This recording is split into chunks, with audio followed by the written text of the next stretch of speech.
a parent, would raise their children according to the deferred happiness model? Prime Minister, here. They consent to being recorded. Sorry, just one moment. There is a recording going on. Can speakers just express if they are okay with being recorded? If not, you can withdraw consent either now or retroactively. Yep. Okay.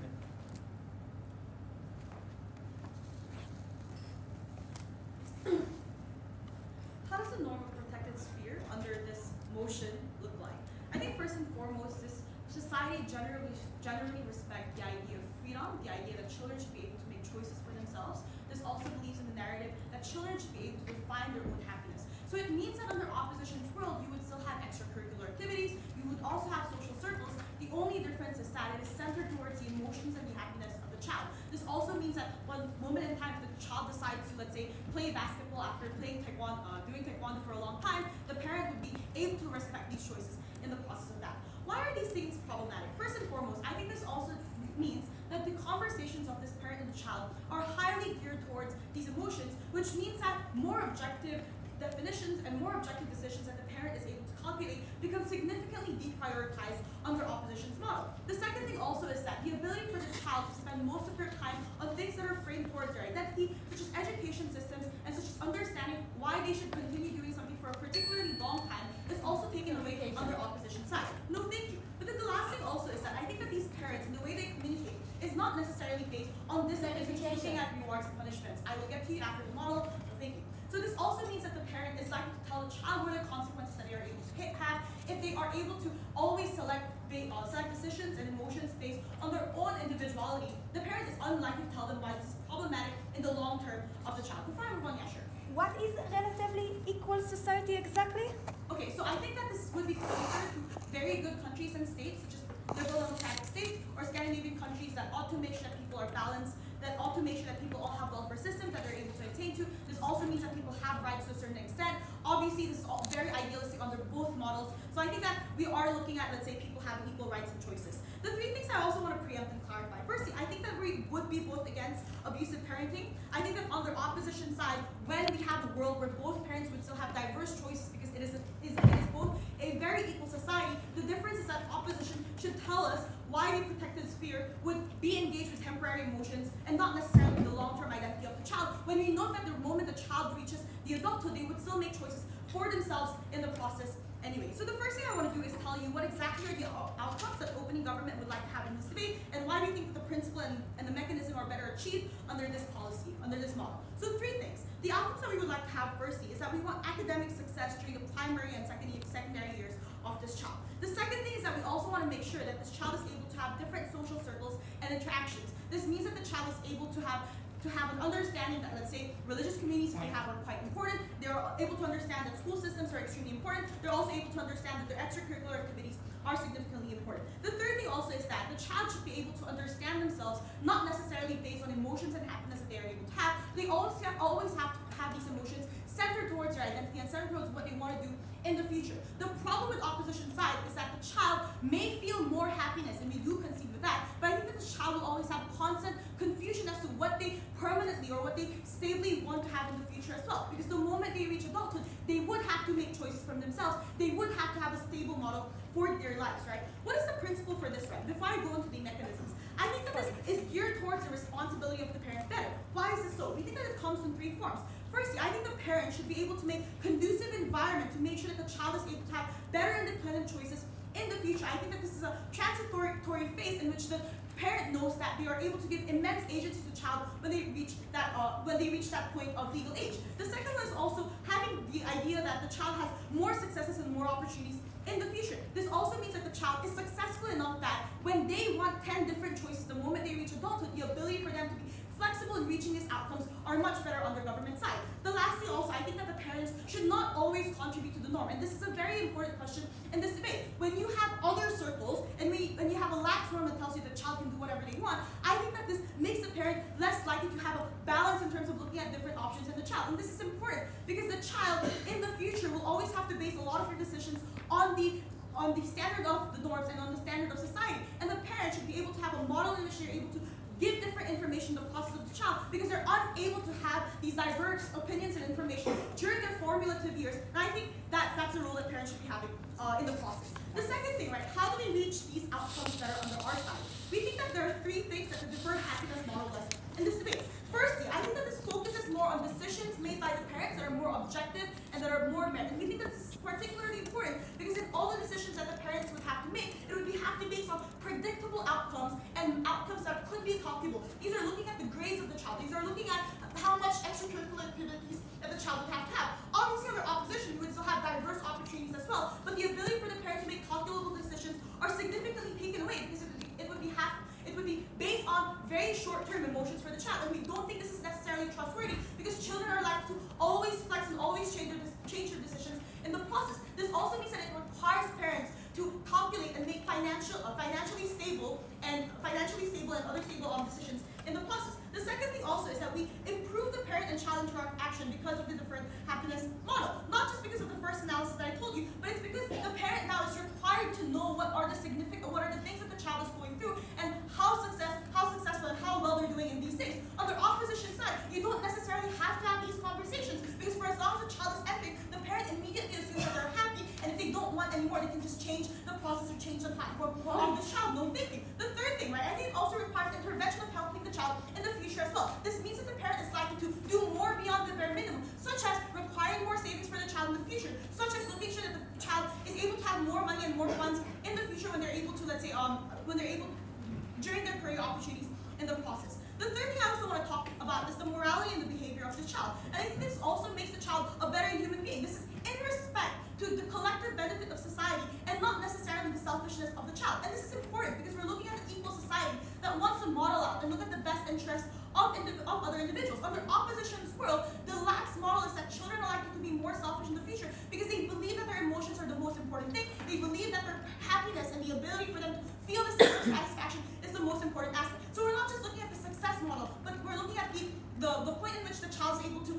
let's say, compare different models of what society wants in the process. The last thing, right, I just want to preempt the idea of isolation. I think that there are three things to this, right? On opposition's world, they might say, oh, but the child now is having this contradiction with society and the norms. We think that's not necessarily the case, right? Firstly, I think that circles internally during formative years end up being less relevant in the future, right? For instance, you're intuitively now looking at models of financial benefits and career opportunity-based relationships. That's why you don't really have a lot of childhood friends in the process anyway, because you go to different areas, you go to different universities anyway. I also think that diversity increase on the R side, where the child is focused on to look at different people because these are based on the successes that they all share and have the same interests based on the decision of the parent. Very proud to propose things.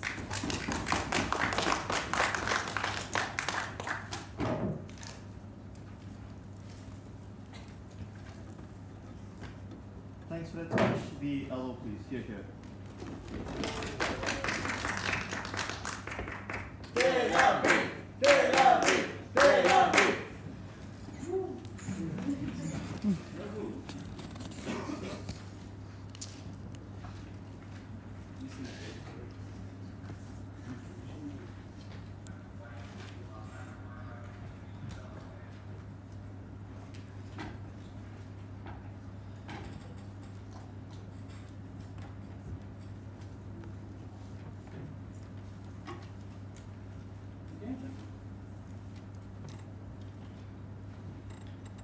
This is an actor motion.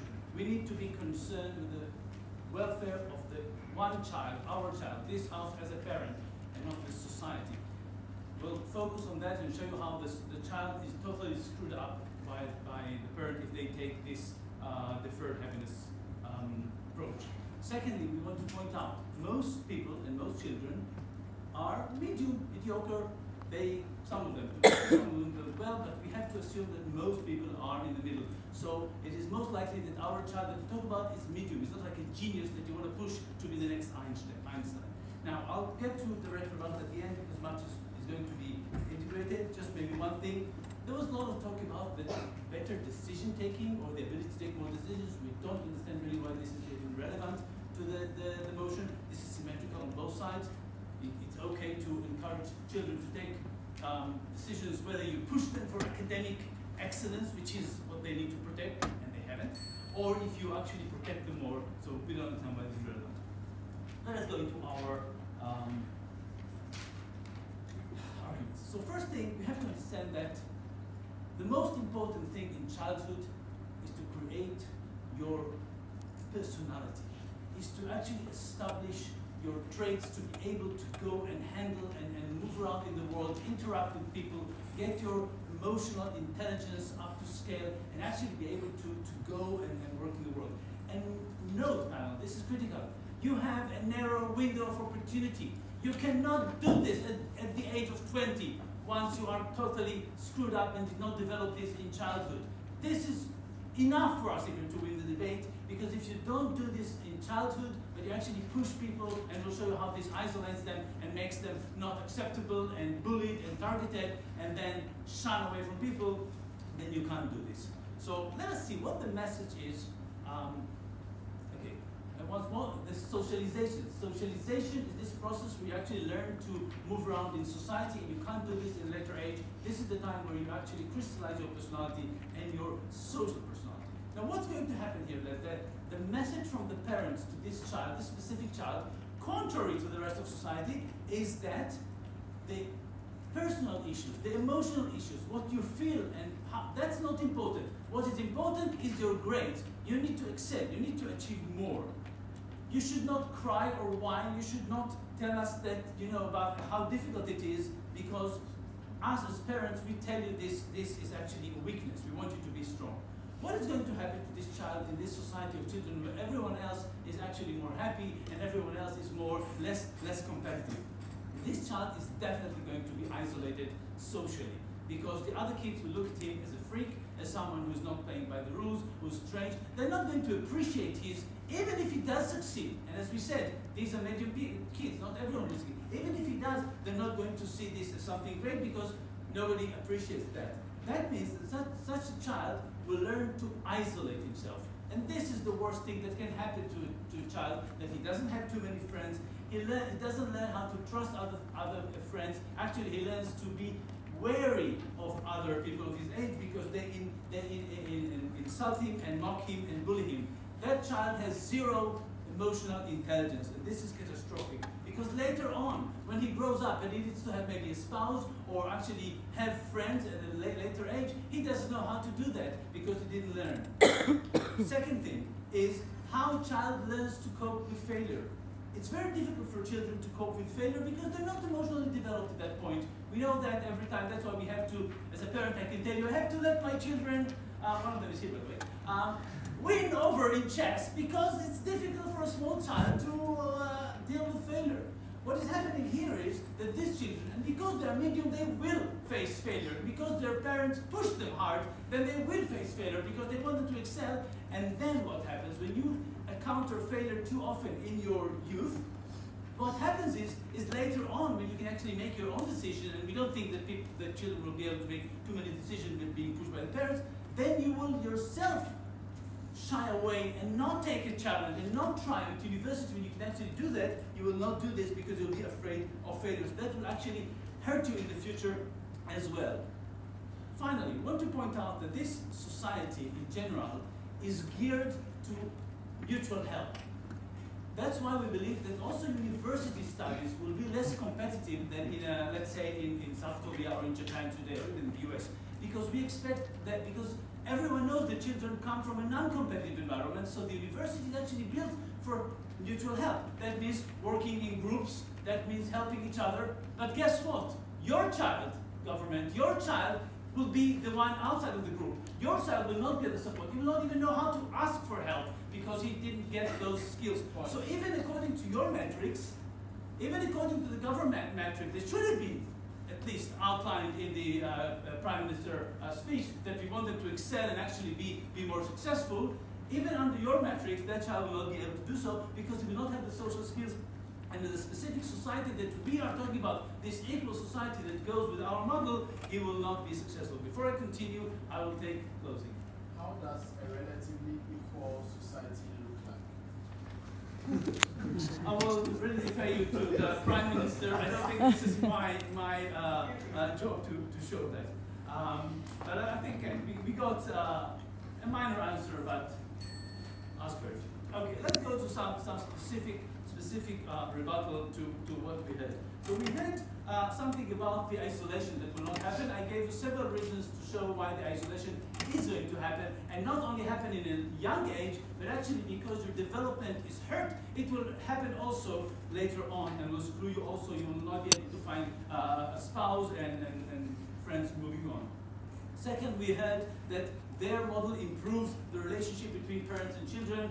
No real analysis why that has happened. Let me give you one good reason why it's not going to happen. As I said before, that child is taught not to express emotion. Is taught not to say that, oh, it's too difficult for me. No, you have to learn, you have to excel, you have to spend more time. So he will feel less comfortable going to his parents once he's bullied at school, which, as I told you, is guaranteed to happen. So actually the relationship with parents is even worse. And then we had something about the decisions. Again, it's very symmetric. I don't know, we haven't got an analysis for that. And finally, about the fact that children will understand better what's happening in the future. Again, no analysis, we're not sure. So, very proud to stand with opening position.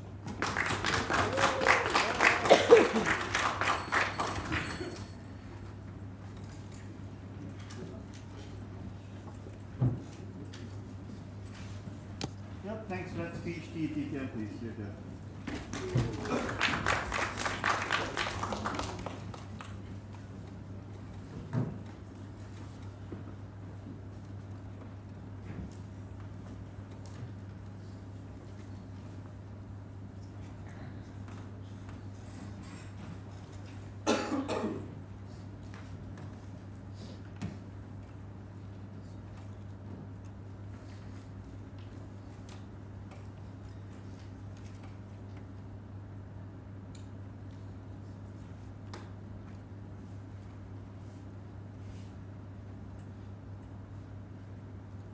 As a kid, I was raised in a very Asian way, non-Asian way, in a very Asian society, in the sense that whereas most of the people around me were thinking about their future 20 years from now, I was thinking about video games, I was thinking about my immediate happiness. And I could tell you right now, it's freaking hell, man. It's freaking hell when all of your friends are getting great careers, when in a capitalistic society, people are getting good jobs, and people are advancing forward in the future, while you're thinking of your immediate happiness, well, you're not sure what's going to happen next. I think there was a gross misrepresentation from the other side about what it means when we're talking about deferred happiness model here. They were saying everything is symmetric, all of the choices are going to be allowed. But my Prime Minister talked to you about how the deferred happiness model allows the development of fundamental skills. In its ideal form, it means we're going to look for what this child is good at. Sure, like most people, most children are probably mediocre debaters, but it also means that a child is probably good at one particular thing, and that particular thing is the thing that's going to be explored and sought for by parents insofar as the deferred happiness model is consistent. Which means that while you're a kid, your parent is going to make you try ballet, make you try piano, make you try acting, make you try all of these different things under the ideal form of the deferred happiness model. We think insofar as there's a correlation between what you're good at and what makes you happy, we think that the thing that makes this child happy or what this child is good at is going to bring them some degree of happiness. It's not going to be as much happiness as making them play video games and stay in like until 6 a.m., but we think it's a risk we're willing to take coming from opening opposition. So the thing I want to analyze here is, how does the disjunct with the norms look like? Because I think the suggestion from the other side is that there is a disjunct with the norms insofar as the norm of society is this protected sphere model. But their analysis was, I think, a very generic analysis about why the child should be happy, we should prioritize the personality of the child at all times. I think this analysis from the previous speaker only holds true insofar as the assumption is that the parent gets to control 100% of your life and the parent gets to control 100% of your time, which we think is just a ridiculous assumption. So a society in which the protected sphere is the norm would obviously provide many spaces for you to pursue your personality in spaces around outside of the home. So the school, like they said, is going to be less skill-based. You have the freedom to be able to choose your subjects. Maybe you want to do Latin today, maybe you want to do Roman history tomorrow. And secondly, your peers are constantly be going on retreats. They're going to be going on a trip to Africa because that's just the most white thing to do, right? So, and I think in this particular space, it means that the parent, in as much as the parent wants to impose structure on the lives of their kids, would still have no control over a lot of the things, a lot of the time that the parent has, unless they're expecting us to defend a model in which the parent actually tracks you and surveils every particular step of your move, every particular step of your day, which I think is just an unfair burden, right? So in this particular context, I think the parent being able to impose some structure is a very crucial thing for these children. So it might be fun for you to pursue things that make you happy. It might be fun for you to take credits in history. It might be fun for you to be self-indulgent. But we think the parent constantly reminding the kid that, okay, that this might be good for you right now, but I want you to think about 30 years from now. I want you to think about 40 years from now. Is I think a very valuable and a very important thing to do in this particular debate. So how do we expect children to deal with this? Because I think the team that's going to win this debate is going to provide you the model by which you could balance both what the parent wants you to do and sort of the societal norms and how they sort of conflict. And I think the best way is under opening government, where instead of the parent indulging the norms, the parent counterbalances the norms. What happens is, I think, the ghost of your parents stays at the back of your head with every single decision you make. It sure does with every single decision I make. The ghost of your parents follows every single decision you make and makes you think that in as much as you want to prioritize your self-indulgence, you want to prioritize your happiness at this particular short period of time, you want to think about its consequences in the future. And I think that's an important thing, because the norm of being happy, the norm of pursuing immediate happiness, is a norm that is very, very intuitive. All of us are very selfish beings. We know what makes us happy 5 hours from now at this immediate time. But the norm of what I want to do 30 years from now, the norm of deferred happiness is a very counterintuitive thing. So I think the parents being able to impose that and keep it at the back of their children's head is going to be a good counterbalance to your friends telling you that maybe you should take another retreat. We think this is an excellent idea. I'll take a point from closing actually. So you say that parents won't be completely strict in micromanaging your child's life. So there's some independence there. Wouldn't that make your model less effective in achieving academic success? Sure. So there's obviously a sliding scale here, right? Like the more strictness you get, the more effectiveness our model works. But I think there's a fine middle ground where if you go too strict, then the child wouldn't be listening to you anyway. So you have an interest to make sure that you're at the optimum amount of strictness such that they can still listen to you. What attributes and mechanisms are we teaching here? So two things. First is the idea of acceptance. I think kids are naturally very, very emotionally nascent, right? They don't know, they know what they want, but they aren't necessarily very good at being able to deal with situations where they can't get what they want. And that's a very, very important thing and a very important characterization here. Our suggestion here coming from opening government is that if you're not indulging the kids every whim and saying, oh, this makes you happy, sure, I'm going to give it to you because it makes you happy, it's a very important lesson to be able to learn in life. Because in life, you can't always get what you want, right? You might be striving for, you might be striving for something that is very, very important to you at a particular point in time, but you realize later on that that's something that you're not sought, that you just don't have either the capability to do, or you don't have the resources to be able to do so, right? So a parent that tells the kid that this makes you happy right now, but this is something that we can't give you, this is something that you can't get because there's something that's more important in the long term, is a very important norm to be able to consider. It's a very important thing to be able to equip these kids with, because it makes them think of something more beyond themselves. So onto the idea, coming from the leader of the opposition, that the norm here is that it's going to be mutual help. What we want is for kids to be able to deal with each other. I want you to consider parents telling you that you should pursue your immediate happiness, parents indulging your every single whim, and how that deals with the norm of actually dealing with other people. Empathy is not a natural thing. It is a thing that is ground upon us by our parents when we think not just of the consequences of our actions or immediate selves, but the consequences of our actions towards other people. A parent that tells you, this makes you happy right now, but it isn't necessarily the best thing for you, is the most important thing. It sure is the thing that I wish I heard 10 years ago.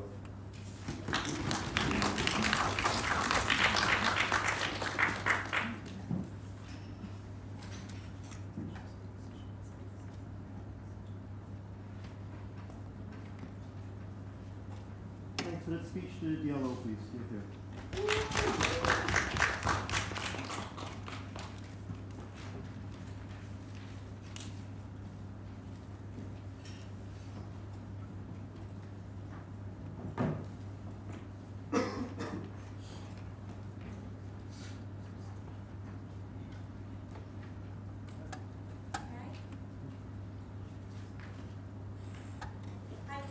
Talk to you about how hard it is to feel so weird, how hard it is to feel so different from society. But actually, the deputy just did all the work for me. When he gives you the framing that he was the only child and he felt so different from everybody else because his for us. Because what we say, that our child, one child in the society, the only child that is going to be raised differently is going to feel exactly as the deputy felt, different. And when we say that he's going to feel that different, then all of the benefits on our side, he just conceded to. And you know what other concession we got? When he started saying, you can't always get what you want, he stopped. And you know why he stopped? Because he knows exactly that this also goes to our side. In life, you never get what you want. I wanted to break open, you know what? I did ESL. The question is, am I going to be happy trying and winning ESL championship, or I'm going to cry the entire round saying I should have won the open one? The question is, are you going to be able to deal when life fails you? Are you going to be able to deal with crises? That's the thing that we get on our side. And just before I move on to two of my points, A, your relationship with your parents in the future, and B, the feeling of failure in a way. Notice, when they say, look, we can find balance, that's a weird sentence, right? Because balance can be found on both sides. But if you want to build a structure, if you want to make sure that your child is always listening to you, the child is always doing as you want, you have to control most parts of their life. Because if you want to make sure that the child is not going to come back at 1 a.m., but at 10 a.m., you have to make sure that you control every part, that you have actions and sanctions that you can do over the child if he's not listening. You don't be satisfied by saying, I think you should do that. Because I think you should do that is a suggestion, not a structure that they should support. So we just think that's a coward thing to say under their side of this debate. I'm going to talk about my 2 points in later, I'll take you. Oh, an extension, I would really like to engage with you guys. Now let's talk about a couple of things that we heard, right? Because they tell us, look, the parents need to make decisions, and the decisions should be based upon the child's grades and extracurriculars, and the parents need to make good decisions. I'm truly confused about what decision the parents need to make when the child is young. They give us no example. They say, look, but the child is going to get to, 18 and be so confused, and he's going to feel so weird because he doesn't know what to do with his life. Notice, when I get to 18 and I feel like I don't know what to do in life, I only feel bad about it if I see other people in my society that they're completely sure of what they're going to do and what they're going to do in life. We say we support a society where all of the people don't know what to do. So I'm not going to feel bad about it because everybody in my situation are just the same. We say that in a society where only when you get to 18 you actually need to make the decision, there are probably going to be programs that aim for all people in your society that's going to help you do that. We just don't think that the child is going to be so terrified and so uncomfortable in the situation, okay? And then they say, look, that the child is going, the child is probably good in something specific, even if it's an average in something else. That may be true, but on their side, the burden that they need to prove to you is why the parents need to know from the get-go what the child is good at and need to push to find out if the child is a dancer, singer, actor, or a scientist. They never prove to you what they need to do that. Notice, we're okay. If the child wants to dance, you can dance. We just don't want to send them to every extracurricular since the age of 0 to find out. They never give you that. And when they never give you that specific option, we just say there's no reason to do that. And then they say, look, but they mustn't say, look, those people are going, the analysis about happiness is only true if your parents control 100% of your time, and that's real. Like I totally think that's a weird thing to say according to us, since you guys want to control 100% of the time of your child. We already gave you what the child is going to feel, right? If the child is going to be so weird, he's probably going to be bullied at school. People are going to say, look at that child, he's so different, he's not just like the rest of us. Once that's going to happen, we say, and we already analyze that and get no response to that children tend to bully kids that are so different. People tend to talk to them. The question is, when it's going to happen, are those kids going to feel comfortable approaching their parents? Are those kids going to feel comfortable telling their parents, look, I love somebody, I want to date her? When your parents' response is going to be, it's probably not that good for your studies, because if you're going to date her, then you're not going to be focused.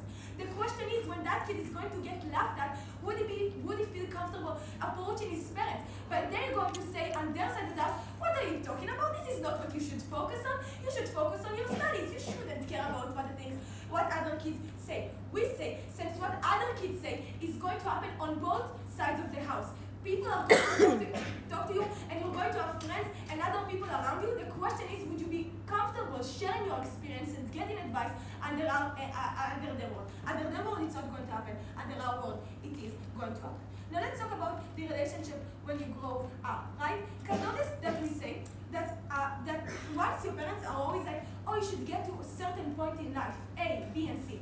It's not always the thing that's going to happen. I'm going to explain in a second why it's bad, but extension second.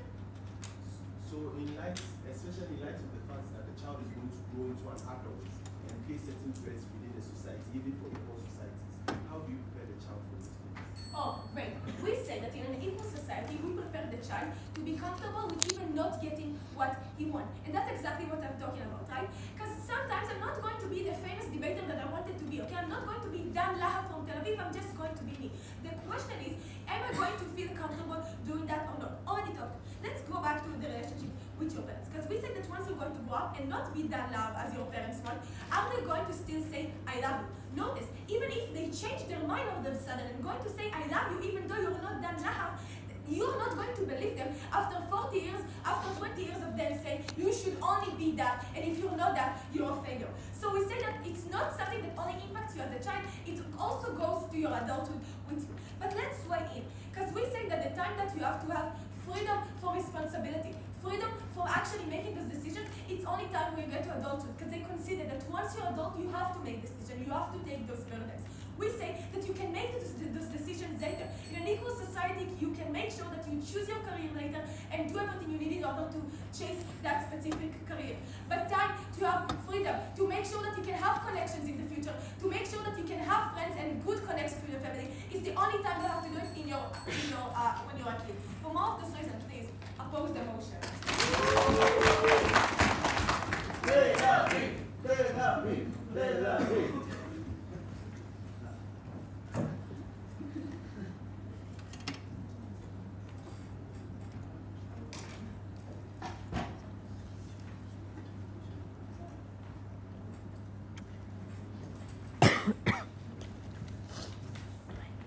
Next, let's speech team, member speaker from the government, please.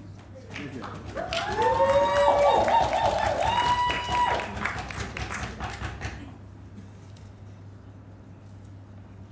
No, this house as a parent.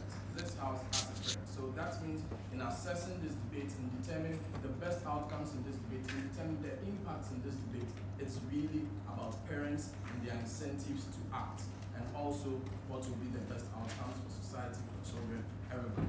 And so, like, a proper characterization of like how our world will look like is that we are going to use things like Montessori's, where intentionally these kids are passed through processes. So, for example, the difference with open your positions model and the model of is supposed to defend is a more laissez-faire kind of parenting. We prefer a strict kind of parenting that brings out the best outcomes. So, unlike open government, we could say, well, we are going to tell these kids maybe they do it, maybe they don't. We think that it necessarily means there has to be 100% strict control, and so we think that is what parents will bring because they want definite outcomes. So ultimately, like, that is one thing that's very important. Another thing that's very important from our side is that these guys say, and two extraneous responses to what they say. So they say that children will be more comfortable with failure. The reason we don't think that is the case is because the kind of upbringing that is talked about in the world is the one that says the children be children. That is the one that tells children that there's no social reality that makes you feel. That is one that prioritizes on the children's emotions, that does not want to hurt them in any way. And so it does not ever expose them to failure. So that means that these kids, when they grow up and then they face the social reality that failure exists, they are not prepared to fail. We think our world prepares children to feel better because they are used to it. Secondly, they tell us that bullying and isolation will happen in our world because these kids will be bullied because they are different. Recognize who is going to be doing the bullying. The children who have been brought up in society to be happy and on the playgrounds all the time are the ones doing the bullying. What that ultimately means is that their system of upbringing does not automatically lead to a world where these children are better human beings and they have better values. So that idea does not make sense. So important pieces of framing. What is likely to be the outcomes in our world would that children would likely be more successful than their peers, because everybody is choosing a life of mediocrity, but parents are now bringing their children up to be able to go a step ahead of the pack. Secondly, it means that in our world, children will be on top of the food chain. Like, they are ones that are going to have more access to capital, everything, because they have actually been intentional about their development. What that means is that success will give you more access to the tools of happiness. What are the tools of happiness? Wealth. So, for example, you can go on more vacations. Secondly, academic fulfillment. How does this happen? You can pursue vanity degrees. For example, if you have a degree in aeronautic engineering and you're a professional, you can decide to pursue a degree in history because now you have the tools to be able to access it. But relative social equality, why is that very important in this debate? Because equal society, as being analyzed, is based on social systems and economic systems. But these are all human participatory systems created by humans and governments. However, there are factors that are intrinsic to individuals that are beyond social creations. Example, your genetic code, the kind of disease that you are born with. Why is this important? It means relatively equal society still has factors that can mitigate your access to the benefits or opportunities of an equal society. But secondly, it means you have to do more than everyone else to gain access to opportunities in an equal society. Why are all these things very vital to this debate? It means parents have an obligation to use the deferred happiness model. Why?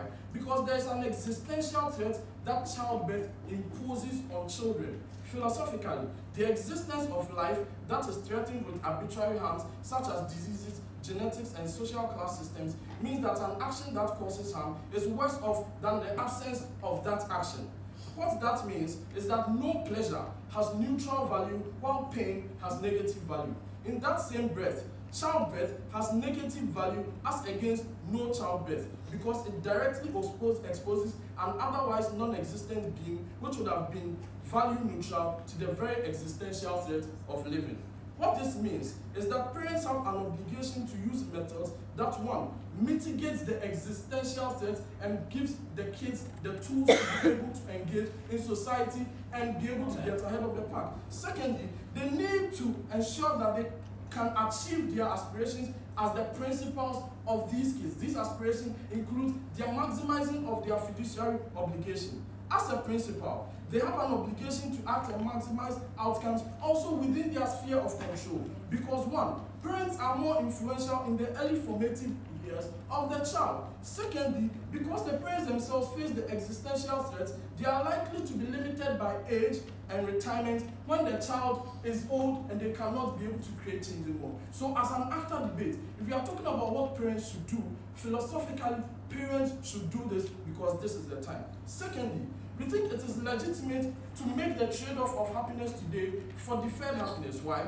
Because the kids are extensions of parents themselves. And secondly, if that is the case, it means they reserve the right to protect themselves in light of the existential threats of the kids. The future value of the happiness of the child is greater than the present because we defend the side of the net value, mainly because the child becomes more independent and the resources available are limited. In the world where short-term happiness is prioritized, there is a risk of long-term sadness and dissatisfaction because ultimately, if a child has been playing all their life, you reduce the marginal utility that they gain from playing more and more. Yes? Your philosophy is based on the outcome. The concept of failure only exists if somebody tells you that you have to get to a specific point. If your friends and family react to you just the same, no matter what, you're going to keep on trying, and then your philosophy is just fine. We think that we say we want parents to put their children ahead of the pack. We think that we say that so this process is more defined. There's a reason it says it's focused on success because everybody in this debate concedes that process gives you more successful outcomes. Your process is very laissez-faire. But finally, purpose growth is more reliable and robust than the randomness of growth and interaction. It means even for emotional choices, parents can be more intentional in doing that in our world. How? Enrolling in more diverse schools, teaching children to be more responsible and respectful, theorize teachings of emotional intelligence as an asset in the workforce. We think these things happen on our side. But finally, what constitutes maximization of fiduciary obligation? We think that fiduciary obligation is not assessed based on the barest minimum outcomes. It is assessed on ensuring the best outcomes. That is why parents go the extra mile in the vast number of instances to do more for their kids. But also because giving a child a step ahead of the pack, we don't think parents have an obligation to create children who can engage with an equal society. We think that given the existential thing we talked to you about, parents must create children who can actually outcompete everybody and be ahead of the pack and create real change for themselves, because that is what satisfies their incentives. Proud to make the semi-final from closing government.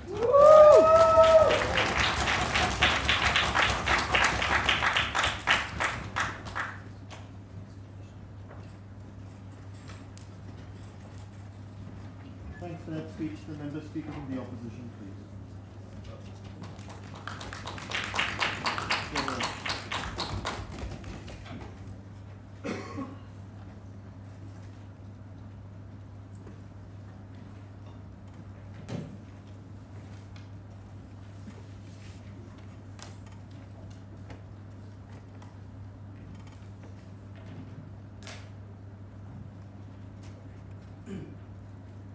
Before I move on any further to the media parts of my speech, I have 2 points to be acknowledged by the chair. The first, I noticed the shift in case coming from CG in regards to OG's stance in regards to being able to push for being strict, to be able to get all the benefits that they so want to get. And then after, in response to Iman's POI, they said that if you were to be too strict, then children wouldn't have to listen anyways. Notice that this is a concession, that the benefits that they have under the SF of the House is one that is marginal, and there was no actual way as to why this marginal benefit is meaningful enough to let them through this round. But second, notice the shift in case coming from closing government is one that's inconsistent from their opening. I'm still unsure as to why that's something that's justified. But I will still engage with both instances of the case. First, I'll engage with CG and here I go. The first, they said, in regards to being able to create more opportunities reminiscent of the material coming from OG already, they say that children, especially minorities, are able to get opportunities in a world where their access to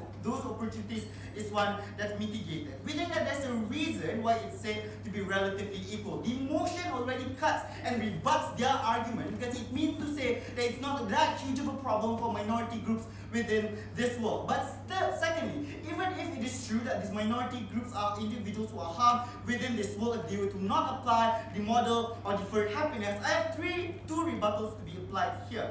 The first, that even if that's true, the barriers of entry is still high for you to be able to successfully successful in academia. What this means is that all the structural discrimination and all the problems that they listed out for us that still exist under that of the House, they didn't provide to us as to why it's likely for them to be able to be successful. But secondly, the likelihood of failing is something that's ultimately higher under that side of the House as well. Given that you're a minority and the whole society is one that applies the deferred happiness model, there's no actual focus for you to be able to get help in order for you to be able to be successful under that side of the House. That's a hub that they haven't answered. But secondly, let's look at this philosophical argument as to why parents can control the decision of their child because that's a projection of their own identity. The first I would point out is that it's just wrong. A human being is a human being and they are at no point at time a puppet of the older generation. They should be able to hold agency of their own decisions. I'm unsure as to why this principle or this philosophy was one that's contentious. But let's look at OG then. The first they told us is that they are able to allow for children to have more opportunities given that now they are more flexible in regards to their academic success. I pointed out that this is only contingent on the best case scenario where they are able to fulfill all the necessary justifications that the children will automatically be successful. That's not a defense of the model, it's a circumstantial evidence that it might be good. We don't think this is something that they have proven enough. But secondly, we would say that the arguments coming from opening government is one that clash with each other because at one hand they said the children should be flexible and that they will have more opportunities, but on the other hand they said that oftentimes they are unable to make decisions themselves and they change their mind all the time. I'm unsure as to why these arguments would cause the benefit of being able to allow children to have a better life is one that will exist under that side of the House if the characterization is one that clashes with each other. The rest of my rebuttals will be integrated within my speech. Let's point out that opening opposition only argue on one metric of the interests of parents, and that is the conceptualization of happiness for children. There are two more metrics that must be understood within this debate.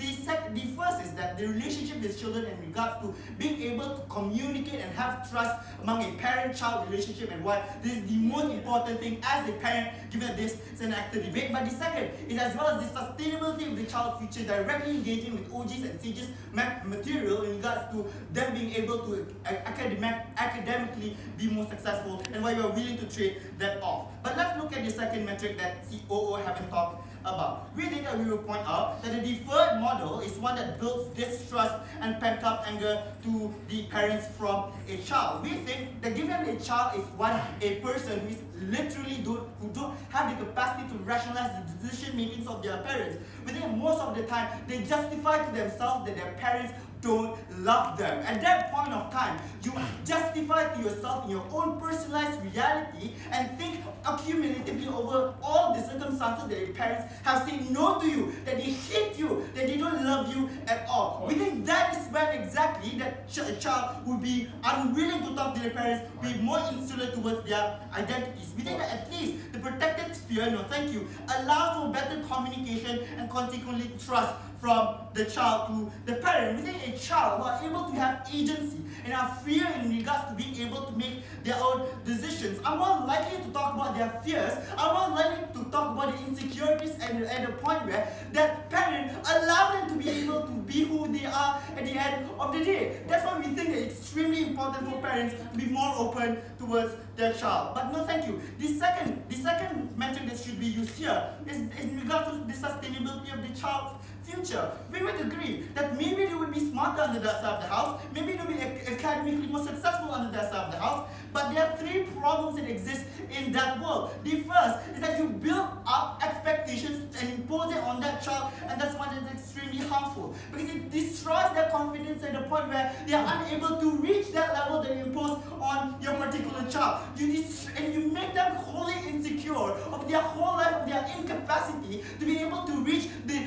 level that your parents have imposed on you. But the second reason as to why it's problematic is that their happiness would be predicated on the material happiness of the world, directly engaging with the capitalistic structure that OGs want to point out. If that's just how the world works, you as a parent need to be able to provide a counter narrative that tells your child that you don't have to be the best out there. You can just be who you are. That's a world that we prefer even more. But the third reason as to why it's extremely problematic, also directly engaging with the characterization of children being more selfish, is that under that side of the house, they become elitist individuals. We think that's extremely problematic because they view the world in a way where if you are not academically successful, that's a world that is good. We think at that point of time, you allow for that child to be self-preserving at the point where they are able to also manipulate other people's individuals. We think that's where they become more selfish under that side of the house. In conclusion, there are three metrics to judge this debate on. The first is that if you love your child, you need them to be able to make their own decisions. You need them to be able to access the happiness that they so want to, if they want to. The second is that if you want a child to be one who is happier, you need to be able to allow them to have an identity that is happier now, so that accumulatively they can be happier in the future. That's why CO would pass.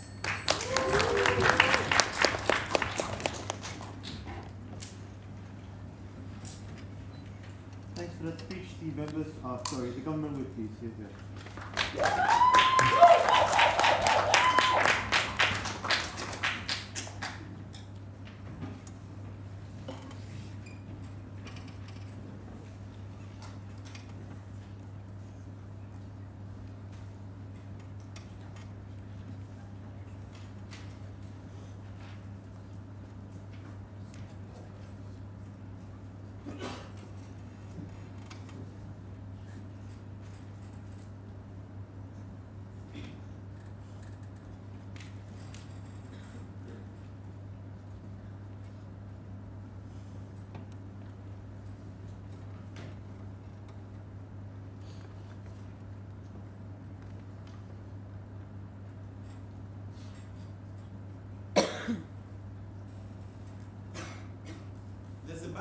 that I liked so much as a child, there was the story of Joseph and the kind of dream that he had, that in the future there was going to be a huge famine.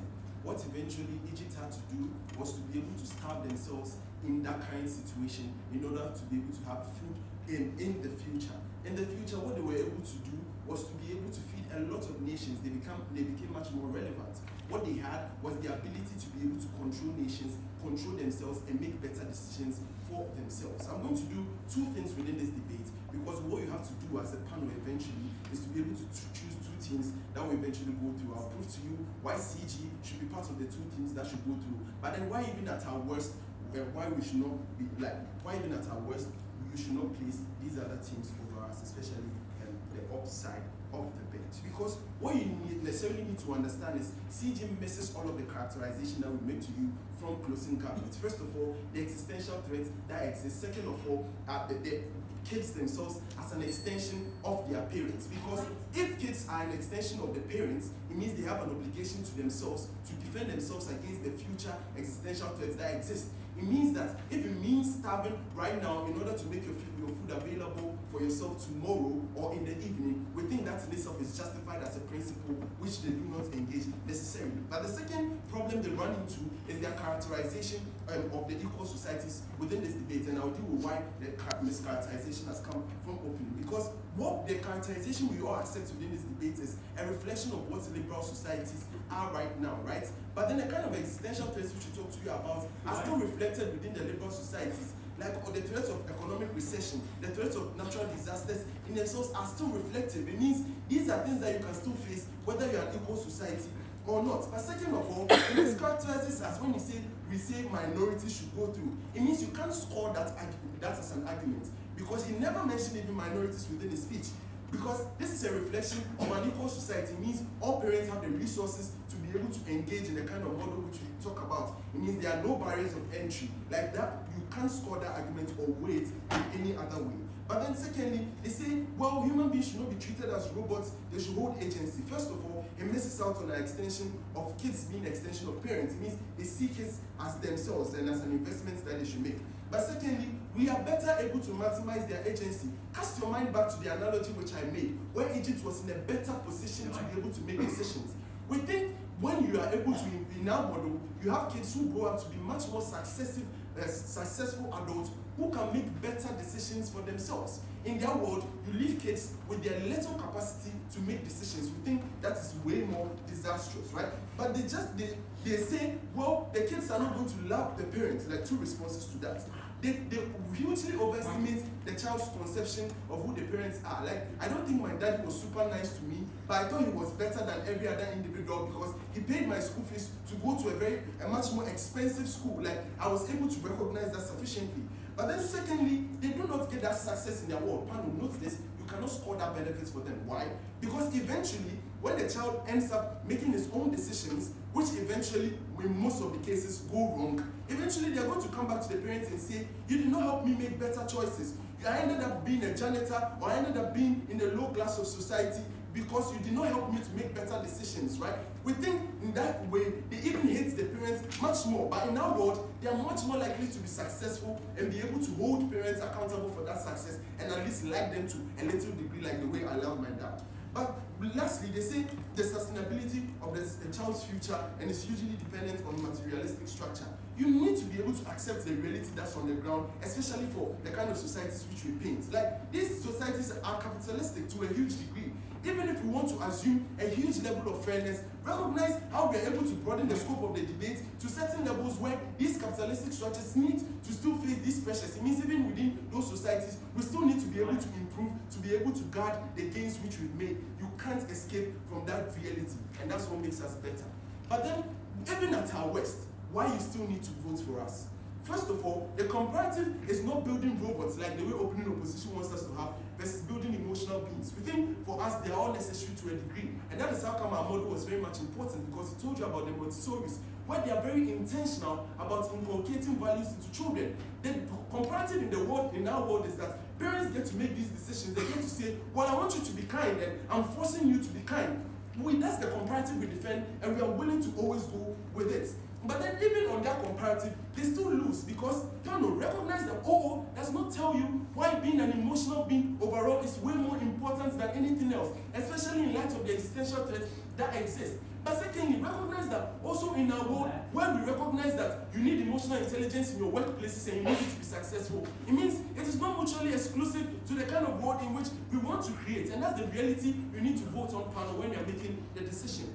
Right? But a couple of things. They say personality development is limited to your childhood. That is not true because even from yesterday to now, there are new values which you've learned. Like we are not the same kind of people as we existed when we were small. That is something that you need to engage. But then, secondly, our model from CG does not exclude that part of the development where I told you parents are intentional about putting these kind of things into them because they recognize that those are elements that make them very successful. Before that, okay. So government never really proved why the child is actually going to be successful. But hurting the child's emotional ability, the ability to make friends, and the ability to keep going after they fail and counter failure, you are actually not meeting the obligation that you have set forth in the previous. But I think intuitively, like Pano, you need to look at this question, but intuitively, our model is much more scientific. Our model is much more informative. Our model is much more intentional. It means even at our worst, we are more likely to increase and to get success on our side. But secondly, because it's parents who are making those decisions, we recognize that OG says they are more calculable. But then even better from our side, we recognize that the parents are in a position to be able to access information. So for example, they are able to know that, well, just learning history in university is not going to help you, or just playing every day will not help you because maybe the world is developing AI and you need to get into that field. You need to be able to learn those things in order to stay competitive in that kind of world. We think parents are much more open to that kind of information. So there's likely success in our world than theirs. And that pure alone should tell you where they rank within this debate. But then, fourthly, they say bullying. Well, bullying is not a problem because in the kind of debates where we want to have is a world where we implement this as a society, right? It means you don't have the kind of children who are bullying these kids eventually. But then even on the second level, if you don't accept that, the debate seeks to, eventually, when you premise this development on success, it means that these kids are much more likely to be more successful, own jobs, own companies. It means these are not kids that are subject to bullying. These are kids that other people follow, right, necessarily. So you don't have bullying in their world. But in our world, we tell them that you need to grow up and you need to be better in our world. Analyze everything and choose CG. Thank you.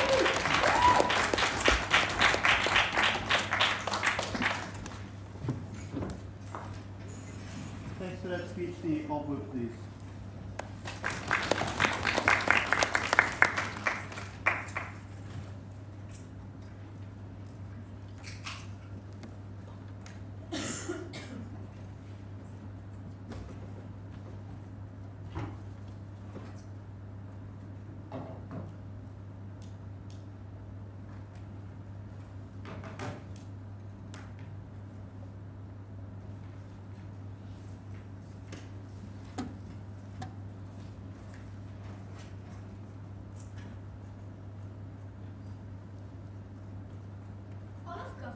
bench case is hinged upon one thing, that children are able to successfully reach the peak of economic and academic success under their own. If I can prove to you that this benefit will not materialize and this benefit at best is speculative, then that's when closing opposition takes this debate. So I'll answer 3 questions in my speech. The first is will children be able to have a sustainable future on the outside house?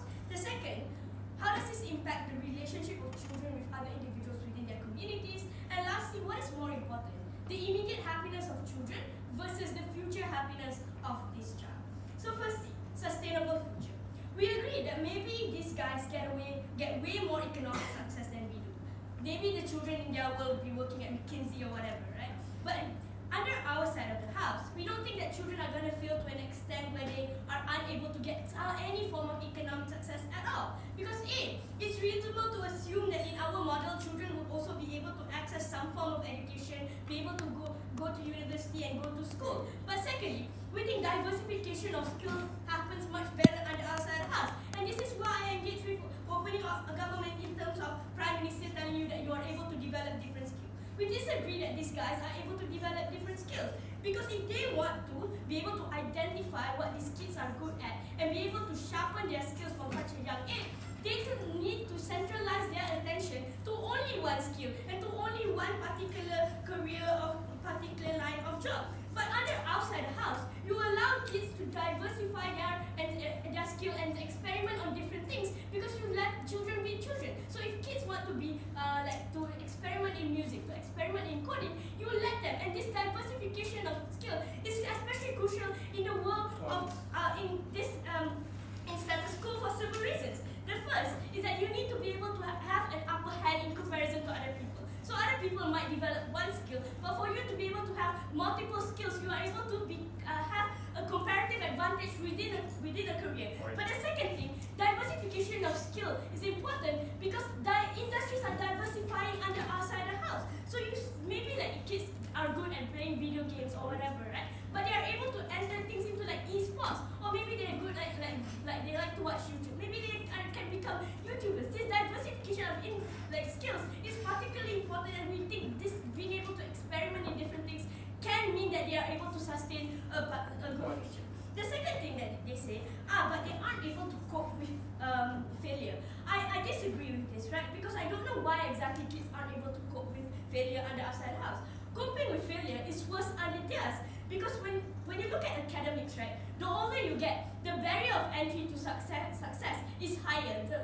So middle school and then university is harder, right? So we think in your world, when you tell your child that your worth is predicated on academic success, they won't know failure until they reach university. They don't know failure until they're within their career, and we think fundamentally that's harmful to them. Because now their worth is only predicated on their career. Their worth is only predicated on academic success. So when they fail, and they will fail in most number of circumstances, because you can't control everything, we think that is when you crash the mental health of this individual. That is when you make the future of this child far worse.